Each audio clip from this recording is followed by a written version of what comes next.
कि ए महबूब अलैहिस्सलाम की बीवियों, आपका मकाम लोगों में से ज़रा इम्तियाजी है, सो तकवा इख्तियार करो। गैर महरम मर्दों के साथ नरम लहजे में बात ना करो। नरम लहजे में गैर महरम के साथ बात, बस अपने काम की बात करो, और वो भी इस तरह बात करो जिस तरह बेरुखी से होती है। औरतें नरम लहजों के साथ गैर महरमों के साथ गुफ्तगू न करो। और फिर इरशाद फरमाया जा रहा है कि ज़रूरत के मुताबिक बात करो, ज़्यादा बात भी ना करो। अपने घरों में रहो और ज़माना जहलियत की तरह ज़ेबो ज़ीनत की नुमाइश ना करो। नमाज और ज़कात, अल्लाह और उसके रसूल सल्लल्लाहु अलैहि वसल्लम की अताअत पर कारबंद रहो, और जो ऐसा करेंगी तो उनको दोहरा अजर मिलेगा और उनके लिए आखिरत में इज़्ज़त की रोज़ी का मकाम है, रोज़ी का एहतमाम है। इसी मकाम पर अल्लाह करीम ने फरमाया, इन्नमा युरीदुल्लाहु लियुज़हिबा अन्कुमुर रिज्सा अहलल बैति व युतहिरकुम ततहीरा। फरमाया अल्लाह तो यही चाहता है ए नबी के घर वालों कि तुमसे हर नापाकी दूर करके तुम्हें साफ़ सुथरा कर दे। फरमाया अल्लाह तो यही चाहता है कि तुमसे हर नापाकी दूर करके तुम्हें, पीछे किसका जिक्र हो रहा था? अज़वाज मुतहरात का, नबी पाक अलैहिस्सलाम की। तो ये जिक्र ही, ये आयत तज़किरा ही अज़वाज के तज़किरे में आया। बहुत सारे लोग कहते हैं अहले बैत में बीवियाँ शामिल ही नहीं, ये सिर्फ हुज़ूर अलैहिस्सलाम के वो अहले बैत हैं जो हज़रत अली, सैयदा फ़ातिमा और उनकी औलाद है। और खुदा के बंदे, जब आपसे पूछा जाता है घर वालों का क्या हाल है, तो बीवियाँ मुराद होती हैं कि नहीं? जब पूछा जाता है कि घर वालों का क्या हाल है, सिर्फ बच्चे मुराद होते हैं कि बीवी भी मुराद होती है? तो ये अजीब फ़लसफ़ा है कि यहाँ लोग क्या करते हैं, कहते हैं सिर्फ अहले बैत से हुज़ूर सल्लल्लाहु अलैहि वसल्लम के औलाद मुराद है, बीवियाँ मुराद नहीं। तो ये सिरे से बात ही दुरुस्त नहीं है। जब अहले बैत की बात होगी तो हुज़ूर की सारी अज़वाज अहले बैत में शामिल, ये समझ ले बात, चूँकि यहाँ तज़किरा ही अज़वाज मुतहरात का चला आ रहा है। फिर इससे आगे आयत नंबर 35 में मोमिन मर्दों और औरतों की इकट्ठी सिफ़ात का बयान है। अल्लाह तबारक व तआला ने फरमाया कि मोमिन मर्द इताअत शार होते हैं, सदाकत शार होते हैं, सब्र और रज़ा का पैकर होते हैं। उनके दिल अल्लाह के हुजूर इज्ज़ और तवाज़ु के खूगर होते हैं। वो सदकात देने वाले होते हैं, रोज़ेदार होते हैं, अपनी हया और इज़्ज़त की हिफाजत करने वाले होते हैं, और अल्लाह का कसरत से ज़िक्र करने वाले होते हैं। और उनके लिए अल्लाह ने बख्शीश और अजर अजीम की नेमतें तैयार की हुई। फिर आयत नंबर 36 में फरमाया, ना किसी मोमिन मर्द और ना किसी मोमिन औरत के लिए ये जायज़ है कि जब अल्लाह और उसका रसूल को फ़ैसला फरमा दें तो इनके लिए अपने इस काम में कोई इख्तियार रह जाए। इस आयत की थोड़ी तफसीर ज़रूरी है, इसकी थोड़ी तफसीर कर देता हूँ। हुआ ये था कि नबी करीम अलैहिस्सलाम ने अपने एक ग़ुलाम के साथ, अपनी एक अजीज़ा जो हुजूर की रिश्तेदार बनती थी, हज़रत ज़ैनब बिनत जहश, उनका निकाह करना चाहा, पैगाम निकाह भेजा। उन्होंने कहा जी हम कुरैशी ख़ानदान से हैं और ये ग़ुलाम है, तो इसको कैसे रिश्ता दे दें? हालांकि हुजूर ने पैगाम भेजा था, इतने बड़े हम हो के तो एक ग़ुलाम को रिश्ता दे दें। तो अल्लाह ने हुक्म दे दिया, फरमाया जब रब रसूल हुक्म दें तो तुम्हें इख्तियार ही कोई नहीं। और जब ये आयत नाजिल हुई तो वो हज़रत ज़ैनब बिनत जहश के घर वाले ख़ुद हाजिर हुए।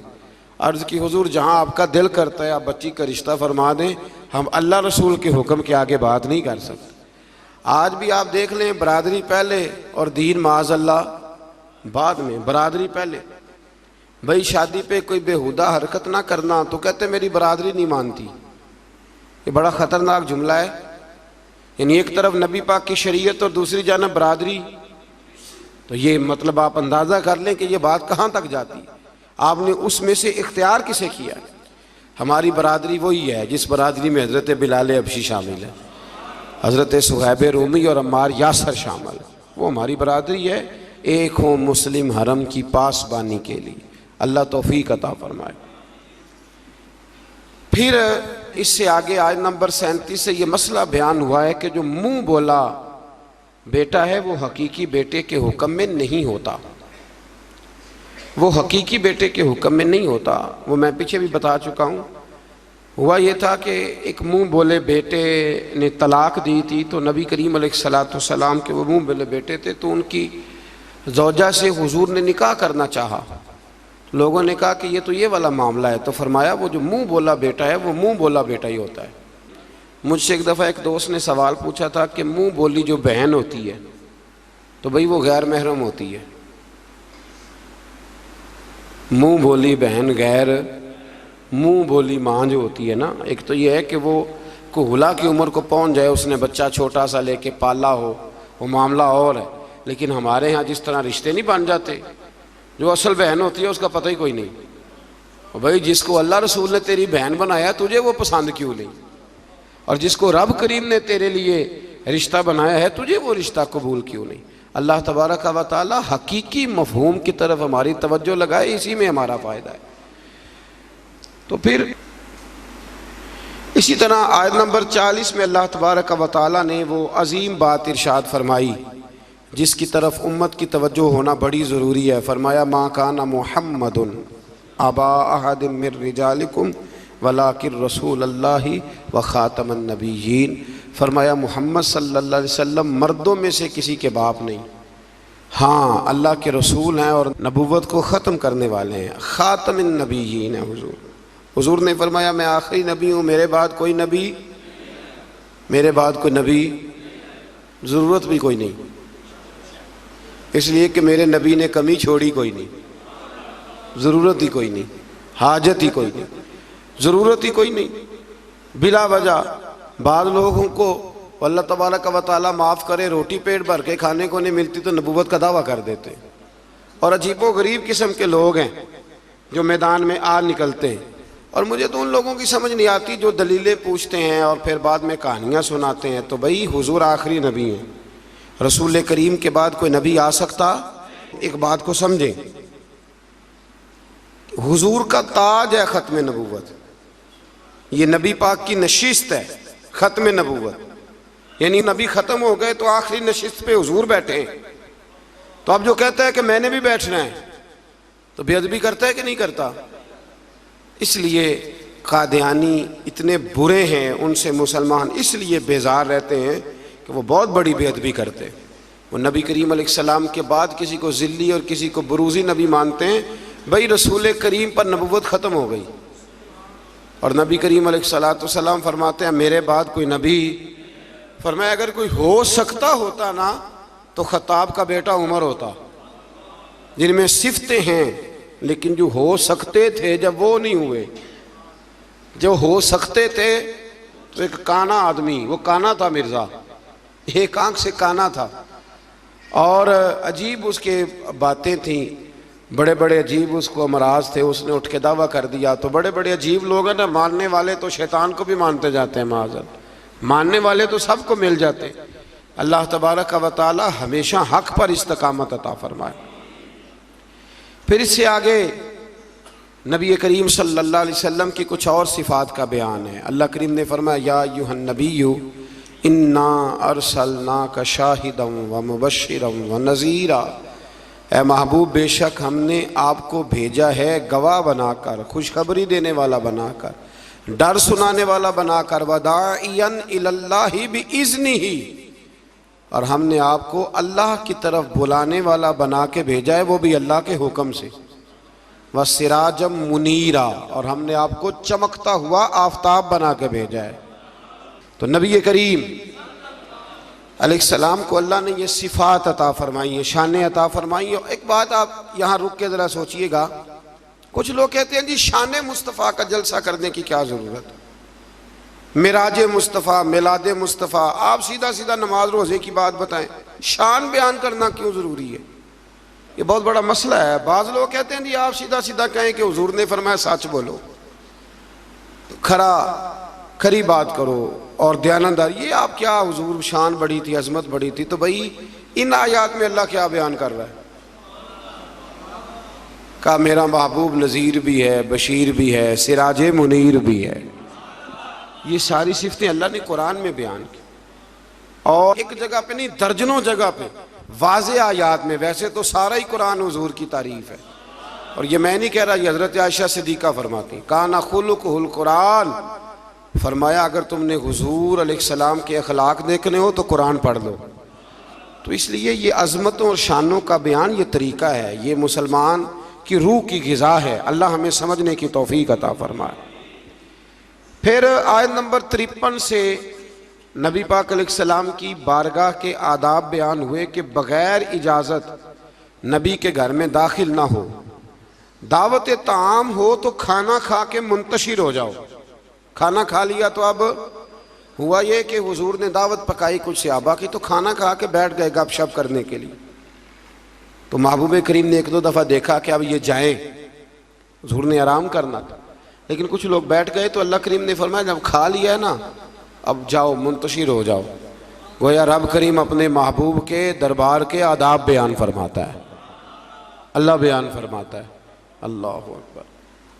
नबी की बीवियों से कोई चीज़ मांगो तो पर्दे के पीछे से मांगो। नबी की बीवियों से आपकी रहलत के बाद दायमी तौर पर मुसलमानों का निकाह ममनू है।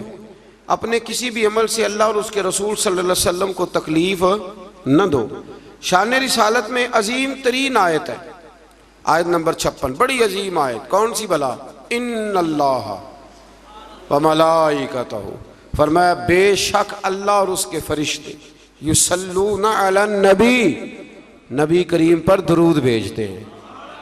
अल्लाह भी भेजता है, अल्लाह के फरिश्ते भी दरूद पढ़ते हैं। या अय्युहल्लज़ीना आमनू सल्लू अलैहि वसल्लिमू तस्लीमा, ए ईमान वालो तुम भी नबी पाक पर दरूद पढ़ो और खूब सलाम पढ़ो। तो ये आय मुबारका नाजिल हुई कि, और हुजूर सल्लल्लाहु अलैहि वसल्लम ने फरमाया अगर तुम मुझ पर एक बार दरूद पढ़ोगे तो अल्लाह तुम पे 10 रहमतें फरमाएगा और तुम्हारे 10 गुनाह माफ़ कर देगा और तुम्हारे 10 दर्जे अल्लाह बुलंद फरमा देगा। एक बार दरूद शरीफ को वजीफ़ा बनाए, पाबंदी से पढ़ा करें, पाबंदी से। मैंने अपने बुजुर्गों को देखा है कुछ काम करते, कभी कभी मुझे लगता है कि वो काम आज भी बड़े ज़रूरी हैं, बड़े ज़रूरी। बुजुर्ग ये किया करते थे कि वो ना अपनी रेल रखते थे, अपना मुसल्ला बिछाते थे मस्जिद में आके भी, और अपनी तस्बीह साइड पे रख लेते थे सुबह के वक़्त, और रोज़े नहीं होते थे तो पानी का प्याला भी साथ होता था। कुछ देर कुरान पाक पढ़ना, अपना मुसल्ला बिछाया, फिर उसके साथ कुछ देर तस्बीह पढ़नी, फिर पानी पे फूंक मारनी, फिर उसको पीना। मुझे लगता है ये एहतमाम है इबादत का। मैं दोस्तों से कहा करता हूँ कि हाथों में तस्बीह रख लो, तस्बीह हाथ में हो तो चलती भी रहती है। तो ये छोड़ दें, लोग क्या कहेंगे, बहाना करेंगे, दुनिया कहेगी ये बाबा तस्बीह हो गया, तो कहने दो, तस्बीह हो तो तस्बीह चलती भी। समझ आ गई ये बात की? तो एहतमाम करें, ये एक 20 मिनट 10 मिनट मुसल्ले पे बैठ के दुरूद शरीफ पढ़े। हमें मौका मिल जाए तो हम पढ़ लेते हैं। कुछ कहते मैं गाड़ी चलाते चलाते पढ़ता हूँ। मैंने कहा ये सारे तरीके ठीक है, पर मेरी राय है कि मुसल्ला बिछा के, खुशबू लगा के, अच्छे कपड़े पहन के, मदीने की तरफ मुंह करके, यानी हुजूर की बारगाह में सलाम अर्ज करना है ना जी, हुजूर की बारगाह में, तो फिर पूरे एहतमाम से सलाम पढ़े। अल्लाह तौफीक अता फरमाए। आयत नंबर 60 से 61 में मुनाफिकीन और फासिकीन और जिनके दिलों में अदावत मुस्तफ़ा सल्लल्लाहु अलैहि वसल्लम का रोग है और मदीने में झूठी अफवाहें फैलाने वालों को खबरदार किया गया कि अगर वो अपनी हरकतों से बाज ना आए तो इन्हें मदीने में रहने नहीं दिया जाएगा। और ये भी कहा गया कि ये लोग लानती हैं और जहाँ भी पाए जाएं इन्हें चुन चुन कर कत्ल कर दिया जाए, इसलिए कि ये हुजूर के बारे में दिल में मुनाफकत रखते हैं। फिर आगे सूरह सबा शुरू होती है। इस सूरत की आयत नंबर 9 में दुश्मनान रसूल सल्लल्लाहु अलैहि वसल्लम के लिए इबरतनाक अजाब की वईद है। आयत नंबर 10 से हज़रत दाऊद अलैहिस्सलाम के मोजज़ात का जिक्र है कि इन्हें यह फजीलत दी गई कि पहाड़ और परिंदे उनके साथ तस्बीह करते थे। हज़रत दाऊद तस्बीह करते तो पहाड़ भी तस्बीह करते, परिंदे भी। दाता अली अजमेरी ने एक बात लिखी है, कहते हैं कि हज़रत हबीब बिन असलम राई थे। दाता साहब ने 1000 साल पहले लिखा है। वो किसी से मिलते नहीं थे, दोपहर के वक्त बकरियां लेके जंगल में चले जाते, मिलते नहीं। एक बंदा बड़ी दूर से आया, कहने लगा मैंने मिलने हैं। उन्होंने कहा बाबा इस टाइम नहीं मिलता। कहने लगे अल्लाह का बंदा है ना, थोड़ा नाराज़ ही हो जाएगा ना, चला जाता। कहते मैं पहाड़ के पीछे गया तो मैंने अजीब नज़ारा देखा कि बाबा जी मुसल्ले पे बैठे हैं और एक भेड़िया उनकी बकरियां चरा रहा है। भेड़िया वो खाया करता था, आज चरा रहा है। कहते हैं बड़ा हैरान हुआ। बाबा जी कहने लगे इस वक्त क्यों आए हो? तो मैंने कहा हुजूर अगर आ ही गया हूं तो मेहरबानी करें। मैंने फौरन कहा ये भेड़िया बकरियां चरा रहा है। फरमाने लगे जब से मैंने रब से सुलह कर लिया ना, सारी मखलूक की मुझसे सुलह हो गई, सारी मखलूक की सुलह हो गई। तो कहते हैं मेरे दिल में ख्याल आया कि पता नहीं बाबा कुछ खिलाए पिलाएगा भी कि नहीं। तो कहते हैं लकड़ी का प्याला पहाड़ के नीचे रखा तो वो शहद से भर गया, फिर मैंने वो पिया, दोबारा रखा तो दूध से भर गया, फिर तीसरी दफ़ा रखा तो वो पानी से भर गया। तो कहते हैं कि मैं बड़ा हैरान हुआ। तो कहने लगे हैरानगी वाली कौन सी बात है?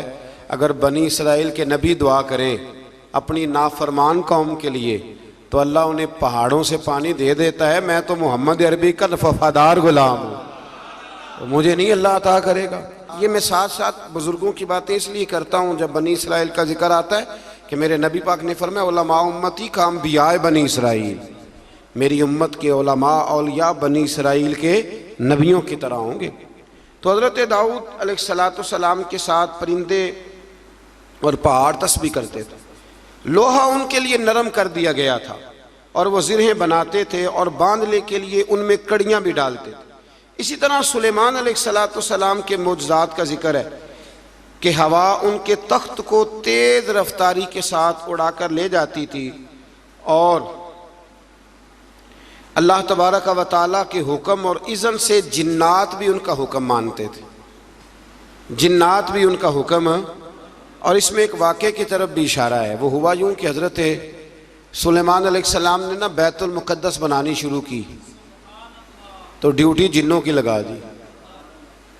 फरमाया चलो बनाओ, ये कुरान मजीद में जिक्र है। हज़रत सुलेमान अलैहिस्सलाम ने जिन्नों की ड्यूटी लगाई तो पता था आपको कि मेरा वक्त भी करीब है। बाज़ मुहद्दिसीन ने लिखा है कि ये 12-15 साल की उम्र में या 20 साल की उम्र में बादशाह बन गए थे, बड़ी थोड़ी उम्र में। तो उनको पता था मेरा वक्त करीब है। तो बैतुल मक़दस जो है उसकी तामीर का आगाज़ तो किया था हज़रत दाऊद अलैहिस्सलाम ने, इनके वालिद ने। वो विसाल कर गए थे, इनको वसीयत कर गए। हज़रत सुलेमान हम उसको उन्हीं बुनियादों पर बना रहे थे तो ड्यूटी लगाई जिन्नों की कि बनाओ। पता था मेरा वक्त करीब है तो अर्ज़ करने लगे मालिक अगर मैं दुनिया से चला भी जाऊं तो इनसे पोशीदा रखना, चला भी जाऊं तो इनसे पोशीदा रखना, जिन्नों से। मैं पर्दा कर गया हूं तो अपनी लाठी पर टेक लगा के खड़े हो गए। जिन काम करते रहे वो करते ही रहे, करते ही रहे, करते ही रहे। उनको पता था कि हज़रत सुलेमान खड़े हैं, ज़रा भी हरकत की ना तो नाराज़ हो जाएंगे। कुछ ने लिखा है कि कई महीने बीत गए, हज़रत सुलेमान खड़े हैं। जब काम मुकम्मल हो गया ना तो फिर अल्लाह ने हुक्म दिया ज़मीन को कि सुलेमान को नहीं उनकी लाठी को तो खा जा। तो फिर लाठी को ज़मीन ने खाना शुरू किया। वो लग जाती है ना कुछ चीज़ें लकड़ी को जो खाती हैं, ने खाना शुरू किया तो डंडा टूटा तो आप ज़मीन पे तशरीफ़ लाए। फिर जिन्नों को पता चला कि हज़रत सुलेमान तो विसाल कर गए। कितनी देर ऐसा रहा। अल्लाह तबारक व तआला कितने महीने नबी, ये कुरान मजीद पढ़ रहा हूँ, आप 22वें पारे की तिलावत करें तो अगर हज़रत सुलेमान कितने महीने इंतकाल के बाद भी खड़े रहें तो उनको कुछ नहीं होता, तो बताइए ना फिर हुजूर का वो फरमान कितना हक और सच है कि अल्लाह ने हराम कर दिया है ज़मीन नबियों का वजूद खाती ही नहीं। इन्नल्लाह हर्रमा अलल अर्द अन ताकुल अजसादल अंबिया फनबियुल्लाह हय्युन। फरमाया अल्लाह ने हराम कर दिया है ज़मीन पर वो नबियों के जिस्मों को खाती। अल्लाह के हर नबी जिंदा है और वो रिस्क दिए जाते हैं। अल्लाह समझने की तौफीक दे। फिर आयत नंबर 22 से मुशरिकीन के बातिल माबूदों की बेबसी का भी जिक्र है और ये कि अल्लाह ताला के हुजूर उसके इज़्न के बगैर किसी को शफात की मजाल नहीं। अर्ज़ करेंगे वो अल्लाह तबारक व तआला की इजाज़त से करेंगे। आयत नंबर 28 में रसूल करीम अलैहिस्सलाम की रिसालत आम्मा का जिक्र है। आम रिसालत है नबी पाक कि आपकी दावत पूरे आलम इंसानियत के लिए और ये सारा आलम इंसानियत आपकी उम्मत दावत है। और जिन खुश नसीबों ने ईमान कबूल कर लिया वो उम्मत उम्मत इजाबत है। एक है नबी पाक की उम्मत दावत, तो वो जिसका अल्लाह रब है ना, उन सब की तरफ हुजूर रसूल बन के आए, यानी सबको हुजूर ने दीन की दावत देनी है। हाँ, जो दावत कबूल कर ले फिर वो उम्मत इजाबत है, कबूल करने वाली उम्मत। अगली आयात में इसी मफहूम को बयान किया कि अपने अहद के जाबिरों और मुतकब्बिरीन को आखिरत में उनके अहद के कमज़ोर तबकात के लोग ये कहेंगे कि हमारे ईमान से मारूमी का सबब तुम बने थे। मज़ीद बताया कि पिछली उम्मतों के खुशहाल लोग मालो दौलत की फरावानी को अपनी मकबूलियत की दलील समझते थे। कहते थे हम अल्लाह के करीबी हैं इसीलिए तो इतनी मालो दौलत दी है अल्लाह ने हमें, इसको वो दलील बनाते थे। हालांकि मालो दौलत कोई दलील, अगर ये करीब होने का ज़रिया होती तो सबसे ज़्यादा मेरे नबी पाक की तिजोरियों में होती, ये कोई दलील नहीं। अल्लाह ने फरमाया कि उसका कुर्ब मालो दौलत की फरावानी से नहीं मिलता बल्कि ईमान और अमले साले की दौलत से मिलता है। और रिस्क की कुशादगी या तंगी का ताल्लुक किसी की फजीलत या बेतौकीरी से नहीं है, बल्कि ये अल्लाह ताला की हिकमत है कि कभी वो नेमतों की फरावानी इम्तिहान के तौर पर फरमाता है और कभी आजमाइश में मुब्तला करके बंदे से इम्तिहान लेता है। आयत नंबर 40 में अल्लाह ताला के फरिश्तों से सवाल कि क्या ये लोग तुम्हारी इबादत करते हैं। फरिश्तों का अल्लाह ताला की तस्बीह बयान करते हुए इसकी बंदगी का इजहार किया, इस बात का अल्लाह ने इस आयत में जिक्र किया। आयत नंबर 45 में फरमाया कि उन कुफार से पहले जिन लोगों ने रसूल को झुटलाया, हमारे रसूलों को, इनसे कुव्वत और दबदबा में वो लोग ज़्यादा मजबूत थे। आज जो झुटला रहे हैं ना कुरैश वाले, तो जो पहले झुटलाते थे वो कुव्वत और दबदबे में ज़्यादा मजबूत थे, लेकिन वो भी अल्लाह ताला के अजाब से बच न सके। तो जब वो नहीं बच सकी कौमें आद और कौमें समूद, इतनी तगड़ी कौमें, तो ये तो बात ही कोई नहीं, तो बात ही कोई नहीं। अल्लाह अकबर। आखिरी आयात में फरमाया कि रोज़े हशर कुफार की ख्वाहिश होगी कि अजाब से निजात मिल जाए, मगर इनकी ये ख्वाहिश पूरी नहीं होगी। फिर सूरह फातिर शुरू हो जाती है इससे आगे। तो इसकी आयत नंबर 5 में तमाम इंसानों से खिताब करते हुए फरमाया कि क़यामत का वादा हक है और दुनियावी जिंदगी की लज्जतों में खोकर कहीं धोखे में ना पड़ जाना।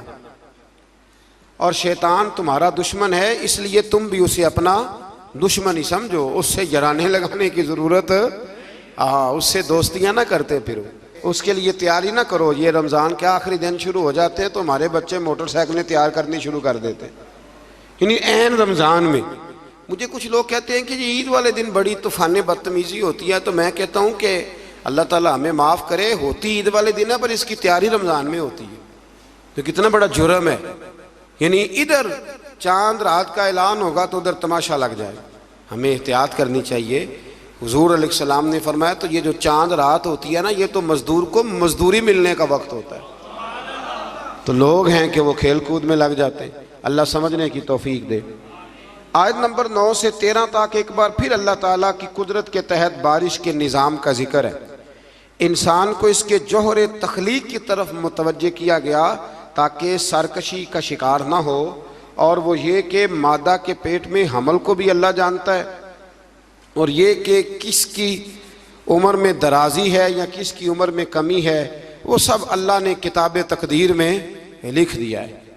आयत नंबर 12 से फरमाया कि मीठे और खारे पानी के समुंदर बराबर नहीं होते, मीठे और खारे पानी के समुंदर बराबर नहीं होते, लेकिन फरमाया सब समुद्रों से तुम्हें मछली का ताज़ा गोश्त मिलता है, पानी जैसा भी हो, और तुम उनसे पहनने के जेवर भी निकालते हो, और कश्तियाँ पानी को चीरती हुई चली जाती हैं। निज़ाम लैलो नहार और शम्सो कमर उसी के हुक्म के ताबे, उसी के हुक्म के। ये चांद सूरज अगर किसी इंसान के कब्ज़े में होते तो कब से इख्तलाफ हो गया होता, कोई कहता उधर से निकल, कोई कहता कम से कम जो हुकूमत बदलती वो तो ज़रूर बदलती एक दफ़ा, ये पिछले लाया है लिहाजा माज़अल्लाह हम नहीं चलने देंगे। तो अल्लाह ने फरमाया ये अल्लाह के ताबे, रात दिन का आना भी अल्लाह के और निज़ाम शम्स व कमर भी अल्लाह के। आयत नंबर 18 में बताया कि कोई बोझ उठाने वाला दूसरे का बोझ नहीं उठाएगा, यानी हर एक को अपने अपने अमल का जवाब देना होगा, और जो तज़किया और तकवा इख्तियार करेगा तो उसका फ़ायदा उसी को पहुँचेगा। फिर फरमाया अंधा और देखने वाला, जुल्मत और नूर, साया और धूप, जिंदा और मुर्दा लोग बराबर हो सकते नहीं। यहाँ कुफार और मुनकरीन को अंधे, जुल्मत, धूप और मुर्दे से तशबीह दी गई और गोया अल्लाह करीम ने अहले ईमान को आंखों वाला कहा, नूर वाला कहा, साए वाला कहा और फरमाया ये हैं वो जो जिंदा हैं। काफिर जिंदा रह के भी जिंदा, इकबाल ने कहा था जिंदगी जिंदा दिली का नाम है और मुर्दा दिल क्या खाक जिया करते। तो दिल जिंदा हो तो फिर हर शय। एक दानश्वर का एक कौल है, वो कहा करते थे रिश्ते एहसास के होते, रिश्ते और एहसास ना हो तो फिर रिश्ते भी। आपको पता है ना, बहन का अगर ख्याल आ गया तो फिर बहन है, लेकिन अगर भाई कहे कि नहीं जी मेरे बहनोई ने ज़ाहिर बड़े किए हैं पैसे, वो तो सारा उस ख़ानदान को चला जाएगा तो मैं बहन के बच्चों से, तो ये एहसास ख़त्म हो गया। तो फरमाया कि ये ज़िंदा रहता है, जो मोमिन होता है मोमिन ज़िंदा होता है, काफिर मुर्दा होता है, इसलिए कि उसका दिल मुर्दा होता है।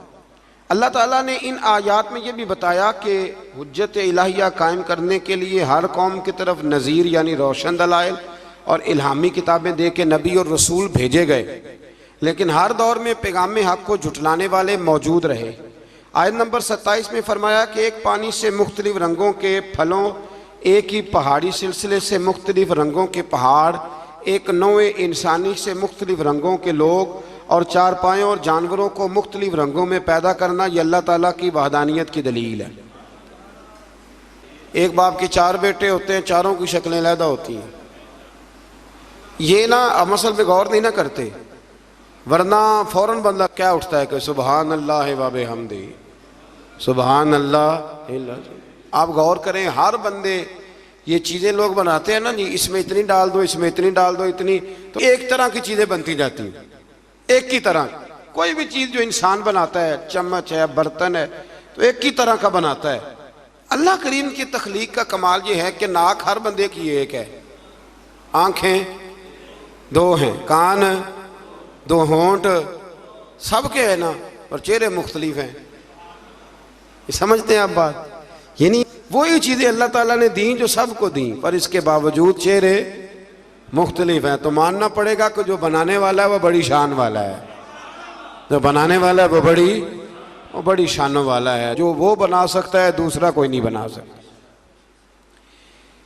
आयत नंबर 28 में बताया कि जो उलमाए रब्बानीयीन है ना, उनके दिलों में अल्लाह की खशियत होती है। इन्नमा यख्शल्लाह मिन इबादिहिल उलमा। ये मसला थोड़ा ज़रूर सुन लें। फरमाया अल्लाह के बंदों में से अल्लाह से वो डरते हैं जिनके पास इल्म है।